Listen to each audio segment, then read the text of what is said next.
Ano ang isang bagay na gusto mong malaman ng buong mundo? Wow, may buong mundo Buong tayo. mundo? Buong mundo tungkol sa buhay mo. Na ang buhay ko ay akin lang. Walang may-ari. Walang pwedeng Oo, mag-comment. kasi ganun, yun yung ano niya, production niya eh. Ano production? Yung movie, yung A World of Our Own. Oh, yun. Ikaw. Sosyo kami. Ganun din. Yun na rin ang gusto mo. Ano tayo? Okay. Ang bait ni God. Totoo naman yun. May mga binigay siya sa akin kahit hindi ako deserving dun sa blessing na yun. Totoo yan. Lalo na to. Oh.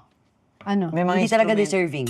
Uy, huwag kang ganyan. Ibig sabihin, may mga instrumento na ginagamit si God na para ano ka. Diba? Yung parang feeling mo, deserve ko po ba yun? Parang, Lalo na't hindi mo hiningi. Kunyari kami yung kita-kita. Wala naman ako hiningin ganun sa Diyos. yun yung mga sinasabi mong, Lord, di ko naman hiningi to, pero deserve ko ba to? Pero binigay mo. Hmm, Siya diba? din. Even the friendship na meron kayo. Yes. Oh. Lalo talaga hindi ko hiningi yan. Pero, At kung deserve ko to, talaga, todo na to.